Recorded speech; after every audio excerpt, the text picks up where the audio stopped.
ಈಗ ಹಿಂದ್ಗಡೆ ಕುವೆಂಪು ಪ್ರಣೀತ ಮಂತ್ರ ಮಾಂಗಲ್ಯದ ಮಾದರಿಯಂತೆ ಹಿಂದ್ಗಡೆ ಒಂದು ತಟ್ಟೆಯಲ್ಲಿ ಕಲಶವನ್ನ ನಾವು ಸ್ಥಾಪನೆ ಮಾಡ್ಕೊಂಡಿದ್ವಿ.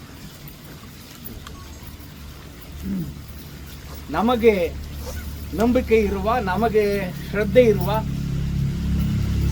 ದೈವವನ್ನ ಸ್ಮರಿಸಿಕೊಂಡು ಹಿರಿಯರನ್ನ ಬಹುಮಟ್ಟಿಗೆ ಗಂಡಿನ ಕಡೆಯವರು ಹೆಣ್ಣಿನ ಕಡೆಯವರನ್ನ ಶೋಷಣೆ ಮಾಡುವ ವರದಕ್ಷಿಣೆಯ ರೂಪದಲ್ಲಿ, ವರೋಪಚಾರದ ರೂಪದಲ್ಲಿ ಮದುವೆಗೆ ನೂರಾರು ಜನ, ಸಾವಿರಾರು ಜನ ಬರ್ತಾರೆ. ಅದರ ಊಟದ ಜವಾಬ್ದಾರಿಯನ್ನ ಮತ್ತಿತರ ಬಾಬ್ತುಗಳನ್ನ ನೀವೇ ವಹಿಸ್ಕೊಳ್ಬೇಕು ಅನ್ನೋ ರೀತಿಯಲ್ಲಿ ಒಬ್ಬ ಮಗಳ ಮದುವೆಯನ್ನ ಮಾಡಿ ಮುಗಿಸುವಷ್ಟರಲ್ಲಿ ಕನ್ಯಾ ಪಿತೃಗಳು ಸಾಕಷ್ಟು ಹೈರಾಣಾಗಿರ್ತಾರೆ. ಕೆಲವು ಸಾರಿ ಸಾಲ ಸೋಲುಗಳನ್ನು ಮಾಡಿಕೊಂಡಿರ್ತಾರೆ.